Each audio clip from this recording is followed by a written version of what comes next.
Bonjour à tous, je m'appelle Tania Lompré.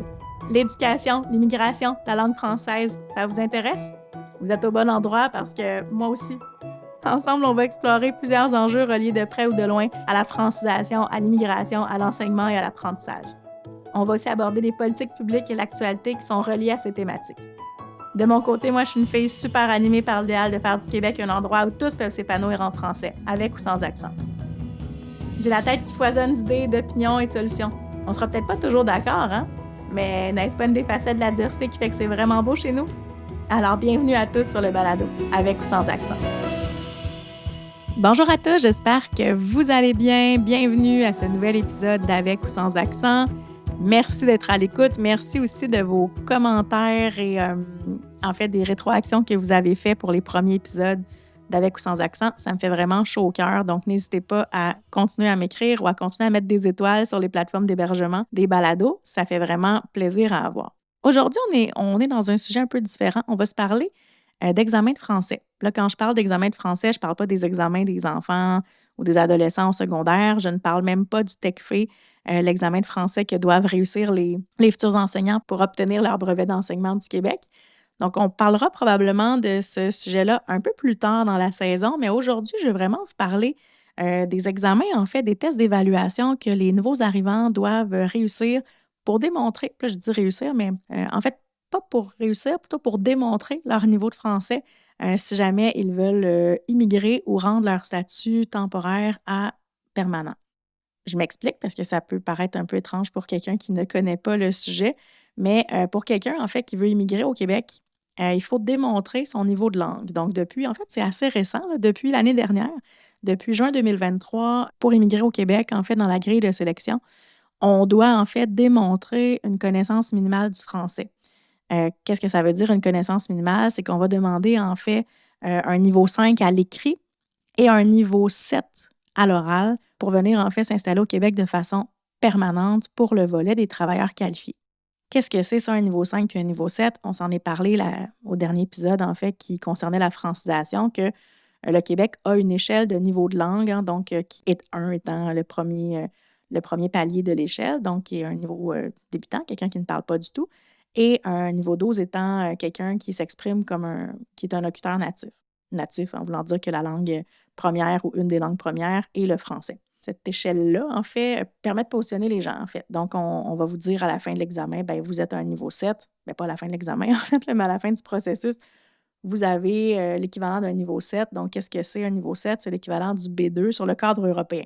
C'est super compliqué, hein, parce que là, on se parle d'échelle québécoise, puis là, après, je vous fais un parallèle avec le cadre européen, mais vous allez comprendre pourquoi les deux sont importants, en fait. C'est parce que ces examens-là sont français.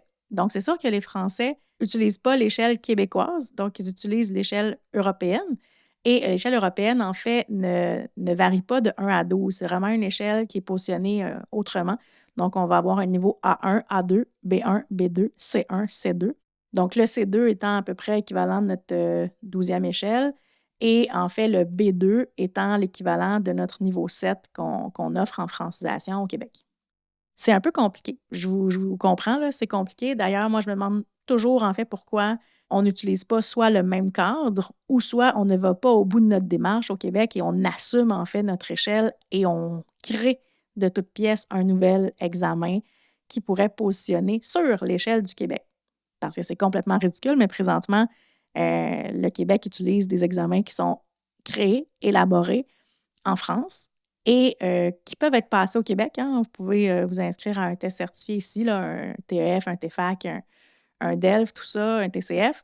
Mais l'évaluateur qui est ici, en fait, va envoyer l'examen à Paris pour que quelqu'un d'autre à Paris valide l'évaluation que la personne fait au Québec. Donc, c'est complètement aberrant. Là. Je vous comprends. Vous devez dire, ben voyons donc, on demande un examen français à quelqu'un qui veut s'installer au Québec. Ben oui, c'est ce qu'on fait présentement. Est-ce que c'est aberrant? Oui. Est-ce que c'est stupide? Oui. Je garderai les autres gros mots pour plus tard, mais je considère depuis des années que cette pratique-là est complètement ridicule et que le Québec a plusieurs spécialistes qui pourraient élaborer un examen. Évidemment, ça ne prendrait pas 3-4 jours. Là. Ça prendrait quelques mois, peut-être un an et demi. Il faut, selon moi, que le Québec se mette vraiment à songer, là, ou pas plus qu'à songer, là, se mette à élaborer un examen qui pourrait être utilisé Parce que là, on a une échelle québécoise, on a un programme québécois, mais on ne va pas au bout de notre démarche et on n'a pas d'examen qui valide. Donc, un peu ridicule de s'en tenir aux examens français. Je ne dis pas que les examens français ne sont pas adéquats. Je pense que le Québec a les ressources nécessaires pour mettre sur pied un examen qui pourrait faire l'équivalent. Donc, ça, c'est le passage politique. Mais vraiment, je vais vous parler de pourquoi on demande les examens et qu'est-ce qu'on doit avoir comme niveau. Donc, depuis juillet 2023, en fait, ça fait 1 an seulement, les nouveaux arrivants qui veulent émigrer. Donc, vous êtes en Égypte, vous voulez faire une demande d'immigration au Québec comme résident permanent, donc vous voulez venir par le programme de travailleurs qualifiés, vous devez démontrer une connaissance minimale du français du niveau 5 à l'écrit et du niveau 7 à l'oral. Donc, vous devez démontrer que vous êtes un B2 sur l'échelle européenne, l'équivalent d'un niveau 7 au Québec. Présentement, c'est la seule façon, en fait, d'obtenir des points dans la grille de sélection du programme de travailleurs qualifiés. Évidemment, c'est assez normal de procéder comme ça parce que quand les gens disent qu'ils sont prêts pour le marché du travail, bien oui, il faut avoir une certaine maîtrise de la langue avant d'arriver parce que sinon, en fait, vous pouvez apprendre le français ici. Là. Moi, je crois pertinemment aux programmes de francisation qui sont sur place, mais si vous devez être prêt à travailler dans 3-4 mois et que vous ne parlez pas français du tout en arrivant, bien c'est relativement impossible. Là.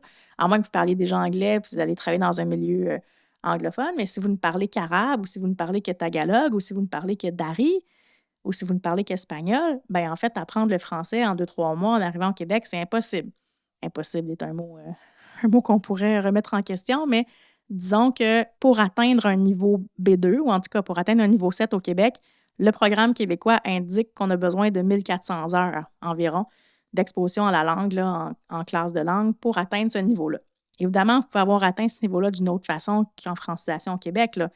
Mais je veux juste vous indiquer que 1400 heures, pensez-y, là, il y a 168 heures dans une semaine, 24 heures dans une journée.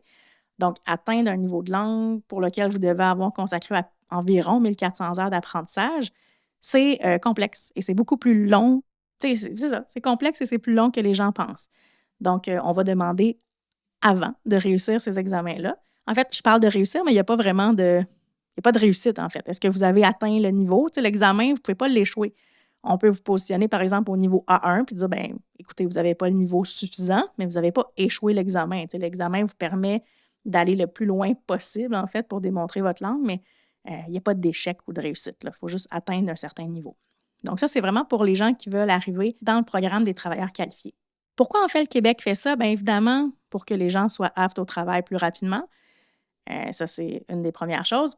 Pour que la francisation coûte moins cher, hein? Si vous regardez dans un centre de service scolaire, les frais d'une année scolaire, là, il y a quelques années, c'était à peu près 8 000 Là, je n'ai pas le chiffre exact là, aujourd'hui, mais on doit tourner autour de ça à peu près pour 1 an dans un centre de service scolaire, donc par élève, en fait, par apprenant. Donc, c'est sûr que ce sont des montants d'argent faramineux. Au mois de juin, dans la semaine du 20 juin, il y a eu une une du Devoir qui indiquait que justement les budgets de francisation allaient probablement être revus à la baisse là, pour les centres de services scolaires du Québec. Donc, la francisation, ça coûte cher. Je considère, moi, que la francisation, c'est un investissement. Mais évidemment, si les gens peuvent arriver en ayant déjà une connaissance du français, on s'assure en fait que tout est plus rapide pour eux. Si jamais vous joignez à nous aujourd'hui pour la première fois, je vous invite à aller réécouter peut-être l'épisode 1 qui explique un peu ce que c'est un résident permanent, un résident temporaire. Mais qu'est-ce que c'est un résident temporaire? En fait, c'est soit un étudiant international, un demandeur d'asile ou encore un travailleur temporaire. Donc, par exemple, vous venez au Québec avec un contrat de travail pour 2 ans, 3 ans. Si vous voulez rester à long terme, à temps plein, donc vous devez aussi réussir des examens. Donc, évidemment, cette partie-là va être importante pour les gens qui embauchent à l'étranger. Parce que je vous ai dit depuis tantôt, c'est aussi important, mais souvent, les gens vont embaucher à l'étranger. Par exemple, vous dites, je vais embaucher 14 soudeurs au Guatemala ou je vais embaucher 25 préposés aux bénéficiaires aux Philippines. Vous pouvez le faire, évidemment. Les programmes vous permettent de le faire. Par contre, je crois qu'il y a beaucoup d'employeurs qui ont une pensée magique à se dire, ils vont apprendre le français rapidement. Je répète les chiffres de tantôt, à peu près 1400 heures pour atteindre un niveau 7 à l'oral. On parle de l'oral. C'est sûr que si les gens libèrent les employés pour apprendre le français 1 heure par semaine, vous comprendrez qu'à 1400 heures, à 1 heure ou 2 par semaine, ça va prendre plusieurs années. Et même que des cours de français saupoudrés comme ça là, à quelques minutes par semaine ou même 1 heure ou 2, ça va être très, très long avant d'avoir des résultats. Donc, souvent, les gens vont penser qu'embaucher à l'étranger, c'est une solution facile, mais en fait, ça demande beaucoup d'investissement de la part de la personne embauchée, mais aussi de la part des employeurs pour faire en sorte que les cours de français soient disponibles, en fait, pour finir par réussir ces examens-là quelques années plus tard. Donc, évidemment, c'est sûr qu'embaucher des gens qui parlent déjà français ou encore offrir à vos employés embaucher à l'étranger des cours de français avant qu'ils arrivent, c'est une excellente idée, en fait. Parce que souvent, ce qu'on voit en francisation en milieu de travail, c'est que les entreprises vont offrir, par exemple, 2 heures de français par semaine ou 3 heures par semaine ou 4 heures. Mais souvent, tu sais, sur l'heure du midi ou à la fin de la journée de travail, puis les gens sont fatigués, sont épuisés. Tu sais, c'est important pour apprendre d'avoir, en fait, d'avoir des bonnes conditions. Donc, d'avoir mangé, de ne pas être trop fatigué, d'être alerte, de ne pas faire ça le soir une fois que c'est tout le contraire. Donc, il faut offrir des bonnes conditions d'apprentissage aux gens qui apprennent le français en entreprise. Ce n'est pas toujours le cas. Je ne dis pas que c'est jamais le cas, mais ce n'est pas toujours le cas. Puis, si j'avais comme spécialiste une suggestion à faire aux entreprises, ce serait vraiment de dégager peut-être 2 matins complets par semaine pour vos employés pour apprendre le français. Donc, au moins 8 heures de francisation par semaine pour arriver au bout de 3 ans, en fait, à l'atteinte d'un niveau 7 ou environ l'équivalent. Pourquoi je vous dis ça? Parce que à partir, en fait, depuis aussi le mois de juin 2023, donc, une fois que les séjours, en fait, des travailleurs temporaires sont terminés, donc ils ont fait 3 ans de contrat, ils vont devoir, s'ils veulent rester, si vous voulez les garder, si vous êtes employeur, renouveler un permis de travail. Et pour renouveler leur permis de travail, ils doivent démontrer qu'ils ont atteint une connaissance du français de niveau 4 à l'oral. Donc là, on n'est pas dans le niveau 7 qui est demandé pour les gens qui arrivent, mais on va revoir le niveau 7 tantôt parce qu'il est important. Mais on va demander un niveau 4. Donc, un niveau 4, qu'est-ce que c'est? Bien évidemment, c'est le 4e niveau de l'échelle. Donc, on n'est pas encore en autonomie langagière. On va parler de niveau 7-8. On va dire qu'à la fin de ces niveaux-là, les gens, on vise l'autonomie langagière. Est-ce que c'est atteint dans tous les cas? Pas nécessairement non plus, mais c'est ce qui est visé. Au niveau 4, on va terminer en fait ce que nous, on appelle le stade débutant. À l'oral, par exemple, on va être capable de raconter une situation au passé. On va pouvoir utiliser du passé composé, peut-être pas encore de l'imparfait, peut-être pas encore de concordance des temps, mais on est capable de se débrouiller et de se faire comprendre. Mais on n'est pas encore autonome en français. Par contre, ce que le gouvernement vise, encore une fois ici, c'est de permettre aux gens de s'exprimer en français dans l'espace public au quotidien. Donc, le niveau 4 permet de le faire. Avant 2023, c'est important de vous dire qu'on pouvait renouveler son permis de travail sans ces attentes-là, sans ces attentes linguistiques-là. Mais maintenant, c'est le cas. Il faut absolument réussir. Pas réussir, là, je remets encore en doute le réussir. Là, c'est vraiment plus d'avoir fait l'examen et d'avoir le bon niveau. Donc, c'est important de vous mentionner aussi que les tests de français, il y en a plusieurs qui sont acceptés. Hein. Les principaux, là, si on les regarde, c'est le TEF, le TEFAC, le TCF. Il y a plusieurs examens qui sont acceptés. Donc, on peut déposer une preuve de passation d'un examen qui s'appelle TEF, d'un examen qui s'appelle TEFAC. TEFAC, c'est vraiment celui qui est adapté au Québec. Mais là, on s'entend, là, souvent, ils disent que l'examen est adapté au Québec, mais pour avoir vu des examens, bien, vous pouvez c'est public, ça a été rendu public dans plusieurs médias dans les dernières années. Souvent, les tâches ne sont pas adaptées. Donc, on va demander, par exemple, dans un examen qui est adapté au Québec, de téléphoner au 0014 avec un numéro de téléphone comme ça. Bien, on n'est pas au Québec, hein, on est encore en France. Donc, souvent, on dit que les tâches sont adaptées, mais pas tout à fait. Même chose au niveau de l'examen de compréhension orale. On va entendre des mots de vocabulaire, par exemple, dans des situations qu'on utilise peu ou pas au Québec. Donc, par exemple, un exemple qu'on voit dans les journaux, là, on pourrait dire un gendarme, alors qu'au Québec, gendarme, je ne sais pas si vous utilisez ça souvent dans votre vie courante, là, mais on va dire souvent un policier ou un gendarme. En tout cas, moi, je n'utilise pas. Je sais ce que ça veut dire, évidemment, parce que je suis francophone, mais ce n'est pas un mot qui est dans l'usage courant, en général. Donc, l'examen est plus ou moins adapté au Québec. Là. Il est adapté cosmétiquement, disons comme ça. Est-ce que c'est mieux que rien? Oui, évidemment. Mais je pense que, comme le Québec exige ces examens-là, je pense qu'il devrait aussi exiger que l'examen représente adéquatement le Québec et qu'on n'utilise pas des adresses, des noms de villes, des numéros de téléphone ou des services qui n'existent pas au Québec. Donc, vraiment, d'être certain que l'examen est vraiment adapté, ce qui n'est pas le cas présentement.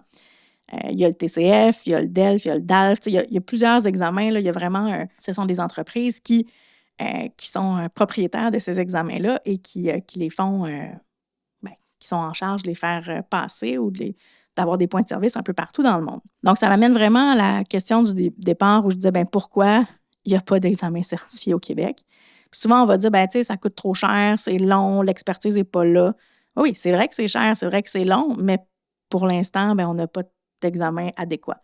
Au Québec, on utilise ce qui est fait en France. Puis je ne veux pas dénigrer ce qui est fait en France. Là. Je ne dis pas qu'ils ne sont pas bons, je ne dis pas que c'est pas correct, je dis que c'est pas adapté à la réalité du français québécois. Puis je pense que si on tient à cette distinction-là, si on veut avoir une échelle québécoise, si on veut avoir un programme d'études québécois, soyons conséquents là, et ayons un examen québécois aussi. Pour moi, c'est complètement aberrant. Là. Il est vraiment temps que le gouvernement se mette là-dessus. Je ne comprends pas pourquoi en 2024, ce n'est pas encore le cas. Ça fait des années que le Québec reçoit de l'immigration, gère de l'immigration, mais ça fait aussi des années qu'on utilise des outils français. Et j'ai rien contre les Français, hein, c'est pas ça. C'est vraiment que j'aimerais qu'il y ait un examen certifié. Et je ne suis pas la seule, là. Ça fait plusieurs années, moi je vous dirais que ça fait 18 ans à peu près que j'enseigne en francisation, que je suis dans le domaine de l'immigration. Dans les journaux, ça revient chaque année, là.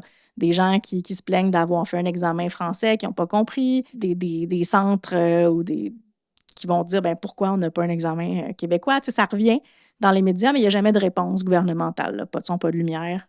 On n'a pas, aucun signe qu'un examen s'en vient. Tant mieux si bientôt on a des données qui nous permettent de dire qu'un examen est en préparation, mais pour l'instant, moi, je n'ai pas vent de ça. Et pour l'examen, ce qui est important aussi, c'est qu'il n'est pas offert partout. On a des gens qui sont travailleurs étrangers dans plusieurs régions du Québec et il y a seulement une quarantaine de points de service de ces examens-là partout au Québec, mais pas partout, en fait. C'est ça l'affaire, c'est qu'ils sont vraiment plus concentrés autour des grandes villes. Tu sais, si vous êtes à Mont-Laurier, par exemple, c'est peut-être plus difficile d'avoir accès à un examen certifié. Une quarantaine de points de service, mais évidemment, quand on a des milliers et des milliers de travailleurs étrangers, donc, tu sais, les chiffres, on les voit, là, chaque mois, ils changent, là, mais tu sais, il y a plusieurs milliers de personnes chaque année qui doivent réussir cet examen-là. Et il y en aura de plus en plus depuis juin 2023, comme on s'est dit il y a quelques minutes.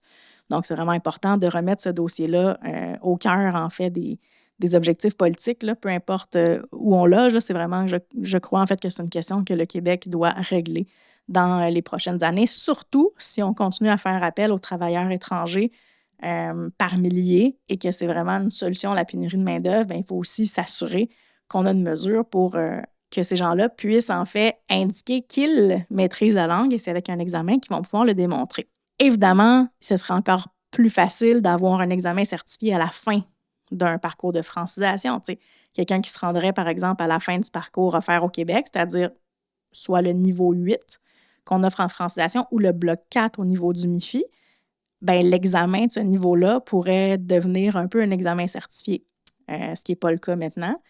Évidemment, on ne serait pas obligé de passer par ce parcours-là si on parle déjà français. Il faut juste, par exemple, un Français qui arrive à Montréal comme travailleur étranger, il ne devrait pas s'inscrire en francisation, évidemment. Il va perdre son temps, il parle déjà français, mais il pourrait s'inscrire à l'examen d'une autre façon.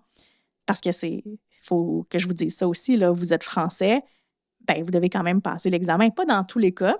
Il y a des gens qui ont des diplômes. Tu sais, par exemple, si vous avez un diplôme d'une université XYZ, on vous dit, parfait. Tu sais, comme vous avez écrit un doctorat en français à l'Université de Montréal, on considère que vous maîtrisez déjà le français, mais en fait, la majorité des travailleurs étrangers doivent quand même réussir un examen. C'est un peu bizarre, là. Je vous entends dire, voyons, ils parlent déjà français, c'est des Français.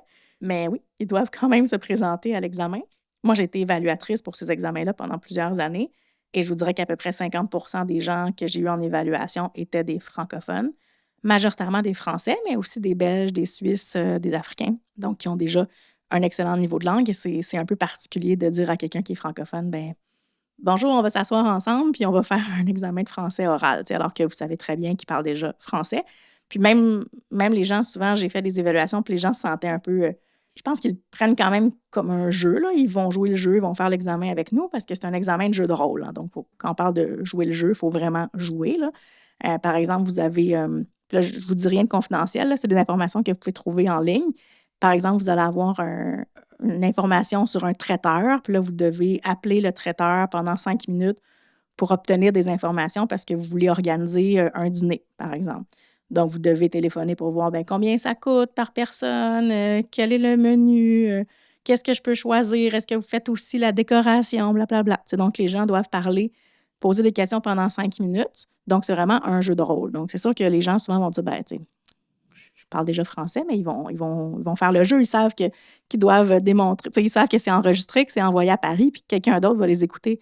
Je dis à Paris, là, mais ils vont envoyer l'examen en France, puis quelqu'un d'autre va le corriger. Donc, c'est sûr qu'il faut qu'on entende qu'ils parlent français.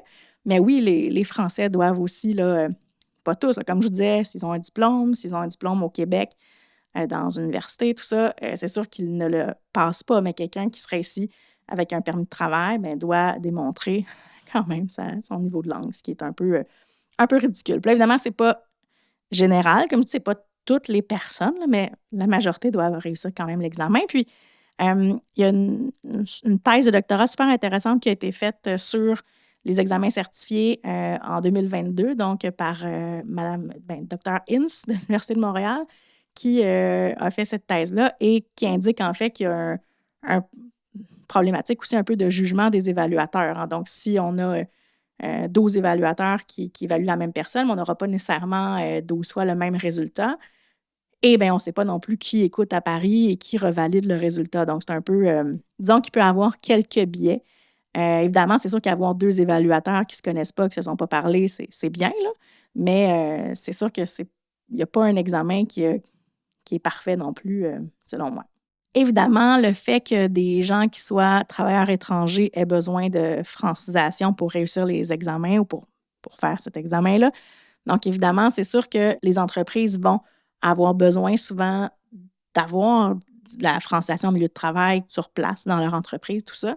C'est sûr que les entreprises vont devoir avoir plus de francisation au sein de leur horaire de travail si les gens veulent embaucher à l'étranger. Puis je sais que souvent, on voit dans les journaux des employeurs qui chialent, qui veulent « Ah, est-ce qu'on peut réduire les demandes? » C'est bon. Dans certains corps de métier, il va y avoir des niveaux 5 qui vont être acceptés. D'autres fois, on va demander un niveau 7. L'Université de Montréal fait des travaux là-dessus depuis quelques années. Donc, probablement que ils vont probablement finir par être publiés bientôt. Donc, par profession, on va pouvoir avoir, en fait, là, certaines professions où le niveau exigé de français va être un peu moindre. Par contre, il faut se souvenir qu'on n'embauche pas des robots. Là.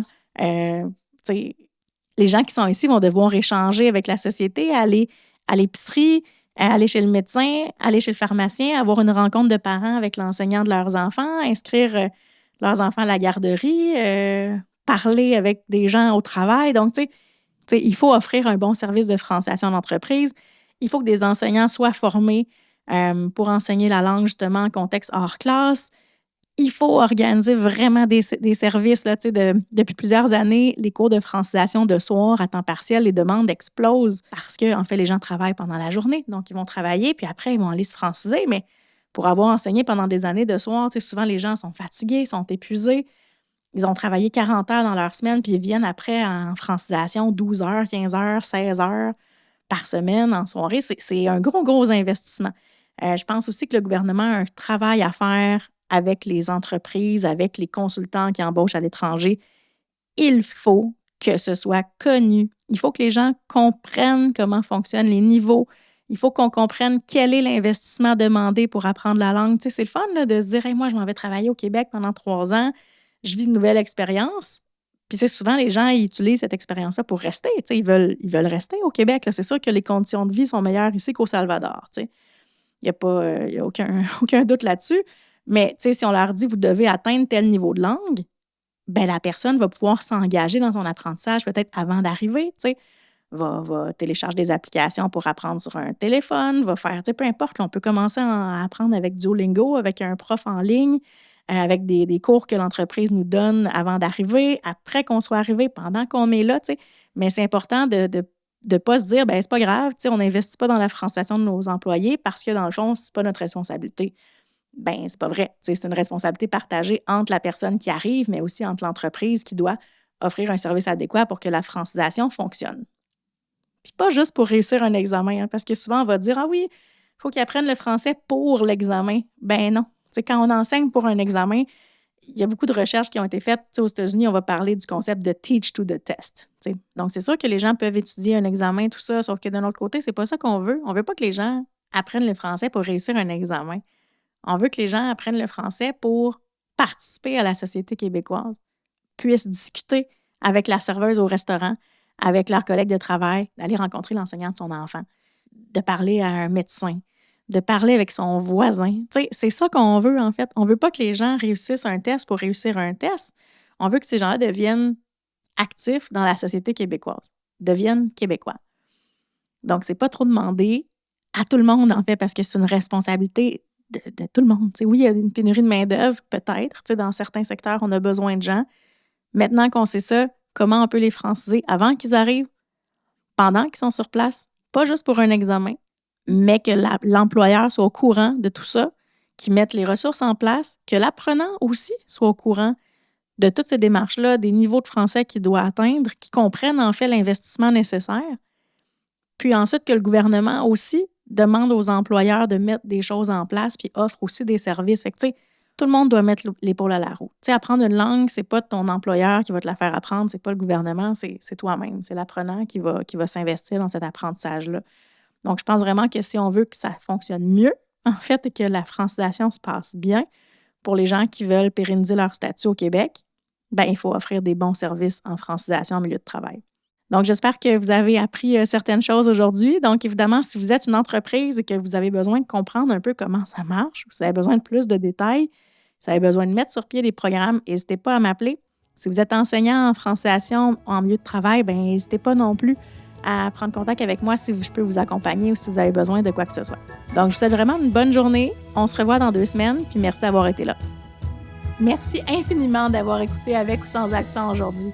J'espère que nos échanges ont été aussi stimulants pour vous que pour moi et que vous serez à l'écoute pour les prochains épisodes. Avant de vous laisser partir, permettez-moi de vous poser une question. Qu'est-ce qui vous a le plus interpellé dans l'épisode aujourd'hui? Quelles réflexions vous ont traversé l'esprit? N'hésitez pas à m'écrire afin de partager le tout avec moi. N'oubliez pas de vous abonner au balado pour ne rien manquer et surtout faites découvrir avec ou sans accent à tous ceux qui partagent notre passion pour nos sujets. Vous avez envie de travailler avec moi? N'hésitez pas à me contacter pour connaître mon offre de service et visiter mon site web. Au plaisir de vous retrouver pour notre prochain épisode. À très bientôt!